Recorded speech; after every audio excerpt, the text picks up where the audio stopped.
folks, we are live.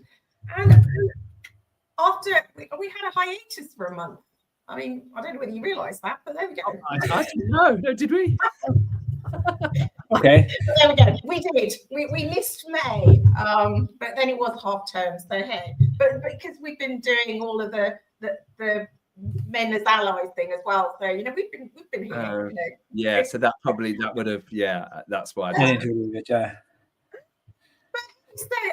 this evening we are talking about reconnecting with ourselves. So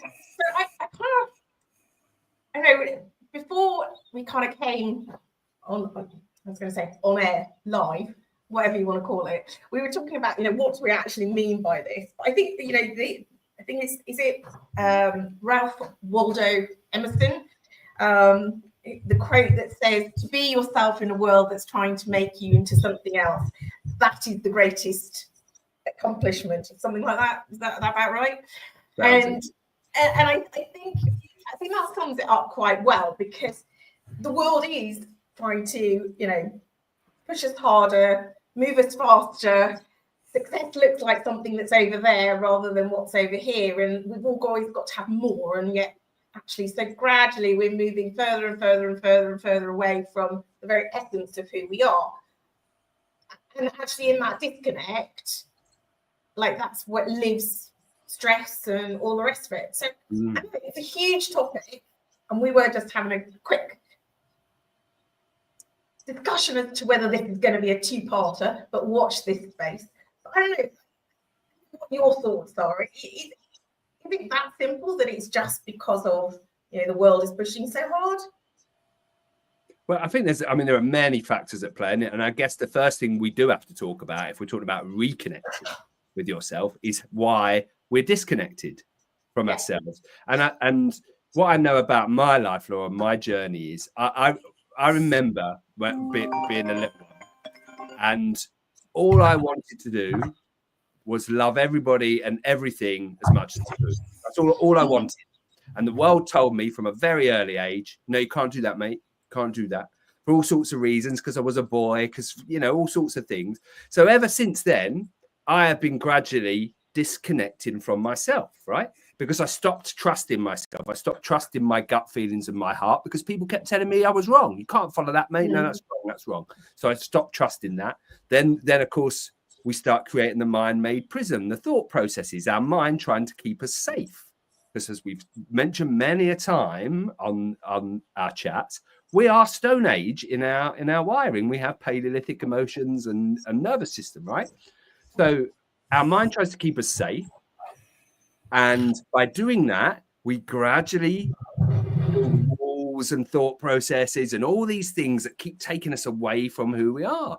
Then we enter adulthood and we enter the world and we start building careers and we start having relationships. And each bit of those, because we've come out of our childhood with damaged self-worth and self-esteem because we've been taught we can't be ourselves. We now go into relationships and into the world dysfunctional. We're now dysfunctional adults. We have dysfunctional minds because of our upbringing telling us we can't be who we are. And we start hiding bits of ourselves, and we start playing roles, and we start wearing masks, and we build armor to try and protect ourselves, all of which takes us further and further and further away from who we are. And part of what happens to us in midlife, and we call it a midlife crisis, but it's not, suddenly that dawns on us. We suddenly go, oh, so who am I again? Because we played that many roles, we've worn that many masks, you know, we become mum and dad and your job title and what car you drive and where you live, and none of that's you. But that's who we think we are. We think we're all these roles we play. We think we're our personality. We think we're where we're from. All these things. That's not us. And all of that stuff throughout life just takes us further and further and further away from who we are. And what happens in midlife is we go, oh, who am I? And this is what reconnecting with yourself is getting rid of all this crap you've picked up along the way. Getting right back. What did I love doing when I was 8 years old? That's who you are. What do I value? What do I really care about? How do I want to make my mark on this world? What are my unique gifts and talents? What am I here to do? What do I really care about? Why do I care about that? That's who you are. I'm going to challenge you slightly. So if you've read Bruce Fires' book, I can't pronounce his surname, but Life is in the Transitions, he will challenge you and say there is no such thing as a midlife crisis. So, but I'm going to put it to you as more that it's because you're right. Dan, there is, you go on this path and life tells you that this is what it should look like and what you should be doing. And you kind of set up this narrative for yourself that there's a right and a wrong way. And, you're conditioned in that thing. And I think the reason why Bruce says there's no such thing as a midlife crisis is because that disconnect or that realization can come about because of a life event, what he would call a major quake that allows you to wake up and go, how have I allowed myself to do that and go so far disconnected from myself? So I think, it's not that I'm completely dismissing the idea of a midlife crisis. I think it's what we call it, Laura, isn't it? It's probably more of a transition, isn't it? It's a season. Yeah, absolutely. Yeah. So, and he would argue that, everybody goes through between 3 and 5 major quakes in one's life. And at that point, you are having to reconnect. But Mark, I don't know. What are your thoughts? Are we gradually disconnecting from the moment that we're born? Is that how it works? It's interesting. I didn't know I'd be talking about transitioning here today, but are we disconnecting from the moment we're born? No, I don't think we are at all. I think we're disconnecting from the moment we become conscious. The moment we become self-aware is probably a lot of where we begin to disconnect from when we suddenly develop the ego or the id and begin to go, well, whoa, God, that hurts. That criticism is not something I want to experience or feel again. And we put those barriers in place to make sure that doesn't happen. And I think then it's like when you see someone who is in a very good connection with themselves, then you it's not that you would try to, but you can't take them down. You can't find ways to attack them because they're like, well, it's fine. This is me. This is who I am. Don't have buttons to press, right? No, so they're like, that's okay. Like, it doesn't matter what you say. So, which goes to show you that there's something that the rest of us have when we have those buttons, because in an instant that button can just change us. Like, what do you mean?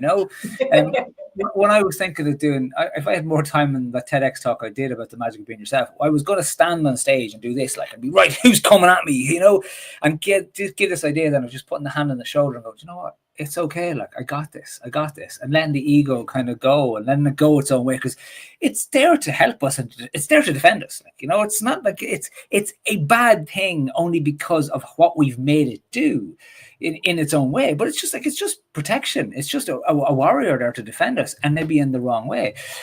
So is it a question like, are we disconnected from the start? I don't think so. There always roots back into where we are, and we'll do bits and things that are us, and even to the point where that book was challenging the idea of a midlife crisis. Like, it becomes a crisis in inverted commas because we've been going in one direction for so long that's against who we are, that suddenly it feels like it's like we're coming to a corner and we can't keep going in this direction at this speed, because if we do, we can't take this corner. So the slowing down needs to happen. And unfortunately for a lot of people, midlife crisis becomes, well, okay, well, then I need to repeat what I've already done, as in get married again, have another family, do all exactly the same things because that worked the first time. Well, it worked the first time because you were 27 years old. It worked the first time. Hey, not to dismiss it doesn't work the second time. But if it's your only answer to the question, right? I mean, that's not really the question you're being asked. You're not being asked to try and find the happiness you had 20 years ago. That's not the question. You're being asked to find who you are today. And that is the critical point. And I think that's the thing is, I think it is the fact that we tried to fit into a model that has actually we've moved on for, because life events have happened. So, things have happened, we've learned from it, we've discovered what we do and don't like, we've become more attuned to it, but actually we're still trying to fit into a model of ourselves that are kind of outdated. So we no longer belong in that same space because we have evolved, but we try to, because we haven't got time to sit and pause, we say, to reflect on, you know, who we are now, what matters most to us now, and therefore what do we want right now. So back to this word crisis, it becomes a crisis because then in that moment we don't have those tools. And I think that was because we're not taught those tools. We're not taught the tools to be able to constantly reevaluate how we can reconnect with ourselves in any one moment without it being this huge, massive exercise where we're going to go, oh, what do I do now? Because I'm so, you know, because usually, I mean, and I guess probably, I suppose the thing I've gone to in my head is, you know, the signs of disconnection and leadership, you know, in life, whatever, you know, whether it's leadership, life, whatever, it comes as stress, anxiety, burnout, you know, the list is long, but we'll probably recognize that, i.e. the symptom, as opposed to the root cause, and then not really know what to do with it, because actually we've got the problem, right? You know, or have I massively oversimplified it? No, I think that's really insightful, Laurie. It is, and one of the things the world does to us from a really early age is it, you know, as I alluded to earlier, it teaches us not to trust ourselves. We have this wonderful inbuilt inner guidance system, our conscience, our intuition. You know, when you see other animals, when you watch migrating birds, or you see how animals behave when they follow their instincts, like the Boxing Day tsunami of 2004, before the wave could even be seen, the animals were gone. They'd run for the hills. The humans are all standing on the beach going, oh my God, look at the big wave. Who died? Not the animals. We didn't follow. We've been taught to override our inner guidance, to try and rationalize our way and think our way through things. So that's the fundamental disconnect we make with ourselves when we stop trusting our heart and our gut and our intuition and our conscience and our guidance. And the trouble is, in this world, it suits the people in power to have us all disconnected. It suits them for us not to know who we are, not to be able to nail our colours to a mast. We're much more easily manipulated. We're much more easier managed. We're much more susceptible to fear because we've lost our inner sense of what's right and wrong. So we get told what's right and wrong. You know, right and wrong is just a perspective, right? But we all know what right and wrong is because we feel it. And instead of teaching our kids to listen to their conscience, we teach them not to trust it. We put rules in place. We shackle people, and that this totally and utterly disconnects us from who we are. And part of the work I've been doing with myself in the last kind of 5 to 10 years is reconnecting with that and listening to that and sitting with that, my inner guidance, not my discerning mind, which is telling me, you know, as Mark said, your ego it's there to protect you. So that discerning mind is trying to protect you, and often from dangers that don't exist, dangers that your mind has created. and then you get thrown into fight or flight, and then you lose all that beautiful stuff that makes you human. And you're right, Laura, you know, the sign that you're disconnected is anxiety.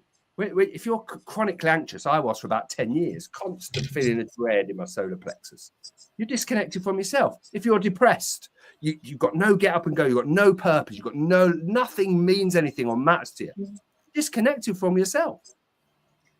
It's really interesting that you say, you know, like, you know, that the powers that be, you know, it would like us to keep us in that place, because actually the irony of it is right now, they are trying to flip the script and wanting us to have greater sense of personal agency and to reclaim agency, because they know that the world has become even more complex and therefore they can't have it so that, you know, they can keep us in one space. So they have to have us really connected to ourselves to be able to have a sense of personal agency. Anyway, I'm not going to go down that path because that one could take us on a merry little journey, a journey that we're not going to tackle this evening because we could still be here till this time tomorrow evening. But I guess the thing for me is you know, and I suppose for me personally, I think I'm always trying to be myself. And I think it's more that the world has tried to tell me that I have to be something else. I remember very vividly, I must have been about 3 years old, 3, 4 years old. We were on a ferry and I, you know, just being a 3-year-old. And I think it's one of my very early memories. And I was so excited because there was this group of musicians on the ferry, and they were playing music and all the rest of it. And I ran off, and my parents all had this dance. And I was dancing really, really happy and everything else like this. And I was being myself. But the reaction that I got was so extreme that I still to this day remember it. And I've spent, I think, all so long, I have tried to be the person I am, but the world has tried to mold me into something else. And I literally have felt that discomfort, that disconnect. And I think it's hard in that space because people don't really see that. But I guess the world is quite critical of people being themselves. So, I've got to the point where, like, this is me, I can't lose anything else. I've lost everything once or more than once. So therefore, this is me. But, I see many others who try to be themselves, and the world is so quick to criticize or to put them in the box because they don't understand, they're not compassionate, which actually just fuels that disconnection from people's self. There's a lot in that. My welly brain has been full on. That deep intake of breath that just said everything, Mark. Yeah. Well, I was like, okay, I have about 18 different points here. How long have we got? Well, like that idea that you're talking about there about the world and fitting in. Like, if you think about it, you're born into a family, most of us, and then you find a place in that family to fit into the family, right? And then you start school and you realize you have to adjust how you are to fit into school and develop friends. And then you go to another place, and again you're trying to fit into a larger school, a secondary school, and then maybe university or a job, and you spend a lot of time fitting. And I'm saying to my daughters in particular, I'm saying, like, okay, one's leaving the primary school and going to secondary school, she has a group of friends. Like, look, you're never going to see most of those girls again because it's a new school, it's a new space. They just don't exist in your world. And this school might be hard, you might not find your people, but if you go to college, you'll find your people. Eventually you'll find people where it's less of fitting in, it's more of okay, these are like me in different ways, and that's a good thing. But because we've become so used to fitting in, it's easy to lose yourself when you're always fitting in. And what I like to say around that is, and I see fitting in as it's nearly like there's a hammer, there's a word out, and just hammer us in so that we fit into this world, right?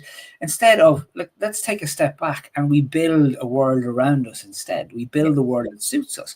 And if we're to bring that to much of the good stuff that's happening in our modern world in relation to understanding neurodiversity a little bit better, and how we're beginning to see a need for building a world to help people so that we can understand them, some people who are neurodiverse, as opposed to them having to fit into the modern world. And both of my daughters are neurodiverse, arguably both the adults in the house as well, but that's the testing hasn't been done yet there, right? But and so it's like trying to tell them you need to do this because that makes life easier, right? But no, wait a second. What if we understood you instead? Then we can make the world easier instead of that other opposite thing that doesn't work in the same way. And I think what's interesting when we talk about this, trying to fit in, trying to be ourselves, we need to afford ourselves the liberty we would afford someone else. We need to afford ourselves the compassion we would afford someone else. And we need to afford ourselves the permission not to be offended, the permission to just be and allow that to be, and not to have to be concerned or worried about how that's going to be portrayed in the world. We're not here to shine anyone else's light. We're only here to shine our own. And that's kind of our task in it. But it needs strength, it needs courage, it needs some bravery, it's a surprise, it needs a lot of things that we kind of lose touch with a bit. And Dan touched it rightly there. When you're very young, you go back to what you know, what you love. You're in those zones. When you're in that zone of flow, that's yourself. There's nothing else but yourself in that space. I get it. I was only thinking about the other. I get it. If I'm standing in front of a room of people, I'm in flow. I'm gone. I can tell anything, talk anything, and I'm in flow. And I realized when I come out of it after, it's like, oh, Jesus, I don't even remember what I said there. But I don't need to remember what I said. because I know whatever I said was relevant to where I was because I was in that space. And that's real magic. That's being yourself in the space. Carl is saying here on remote, it feels safer to follow than to lead. And that's true, I think. You know, it's totally true. You know, but, you know, I think that the thing for me is, you know, you're right. It's this whole thing sometimes, you know, fitting in can feel sometimes easier than actually standing up and being yourself. But I think there's also a part that says to me, there is a real emotional cost of trying to fit in, though, isn't there?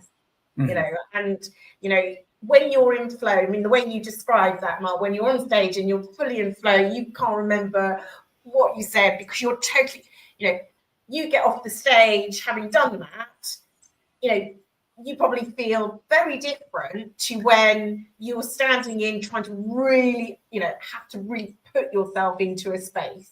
There must be a complete emotion, a different emotional charge to both those situations. Very much so, but there's such a freedom in one of them. There's such a freedom in the space, and I suppose that's the thing that we're all trying to touch into. Where do we find that freedom in our life? Because that's a liberty to be that free, to be able to just express in whatever way that matters. And like, but one thing I love it when you're just walking along the street and you see somebody recognizing somebody else.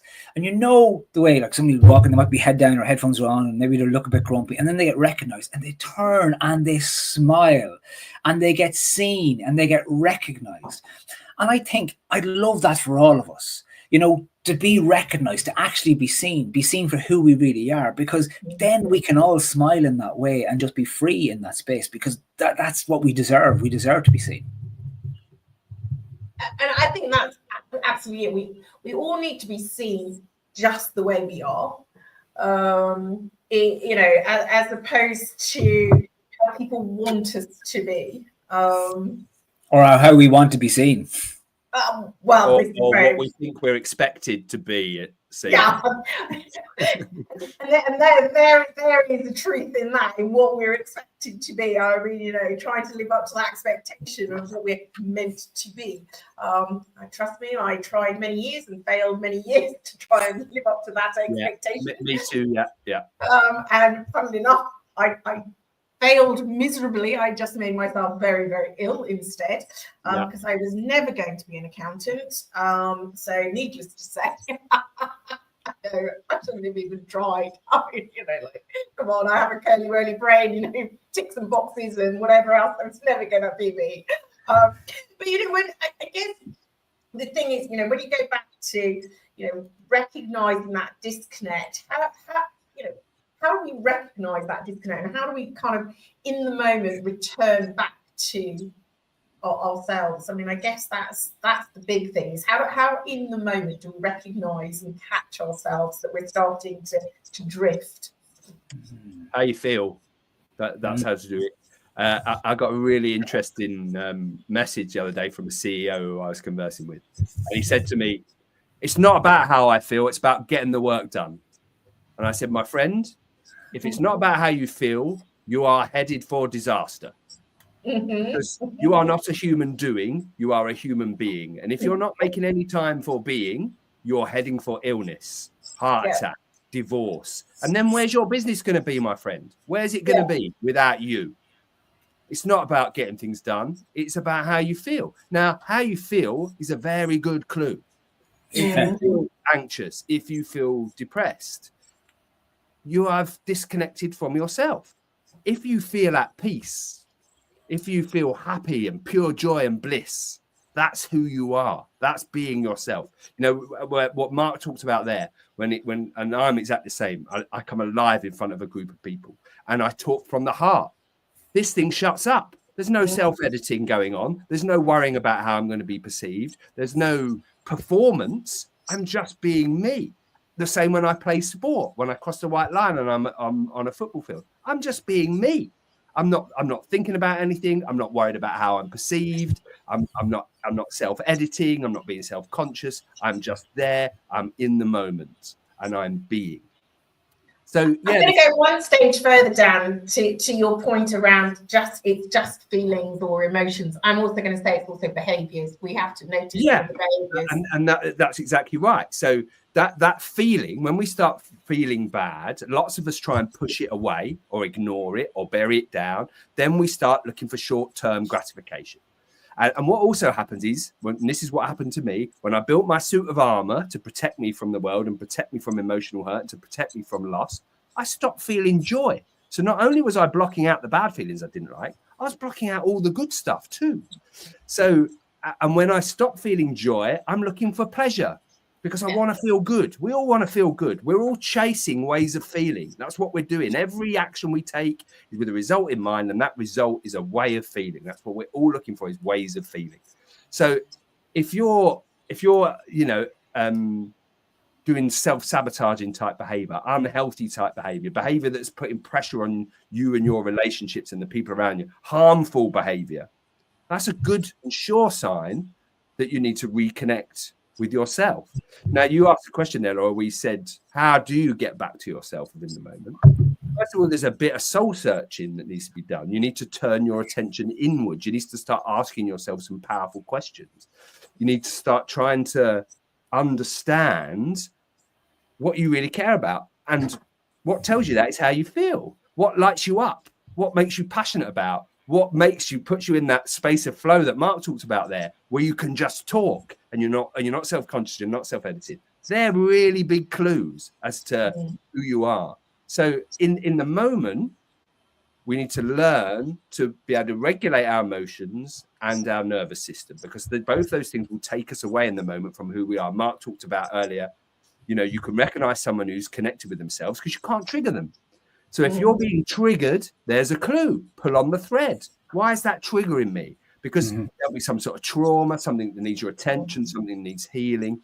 And when you can learn to regulate your own nervous system, your own emotions, so you don't get carried away, the red mist doesn't descend, you don't lose all sense of what's going on, then you get the clues. Now why? So why did I get offended by that? Why did that really annoy me? Why did that stress me out? Then you get to find out, there's that little bit of trauma there somewhere, that belief I've got about myself. And then when you understand that, that's when you can start working to clear it away. And when you clear that away, what's left, that's you. Yeah. So Mark, how in amongst all the noise of modern world, how do we return to ourselves when you feel lost in the noise? Well, it's always interesting. A brilliant quote I read today was that the sea reflects us way better than the mirror does. And I was thinking about that. I was like, well, why? What does that mean? Because in the mirror, we're judging ourselves. We're looking, going, oh, look at her. I'm looking heavy. I'm looking fat. I'm looking old. Or we can't see our own face. But the sea is something in constant flux, in constant movement. It's always becoming the next wave. There's the next wave. It comes in and it goes out. And that's what we are always doing in that way. But so, look, how do we begin to connect? Where are the spaces that give you joy? Where are the spaces that light you up? Like, to Dan's point there, like, isn't it amazing how many clients you work with? Like, and there could be CEOs or MDs, it could be anything. And you'd be talking to them, and like, what do you do? They'll tell you, like, they'll light up as they're telling you about, hiking, and I love hiking. Or they'll light up when they're telling you about, like, playing board games, let's say, like, right? Anything. And you go, well, when was the last time you did that? God, I don't know. Can't remember.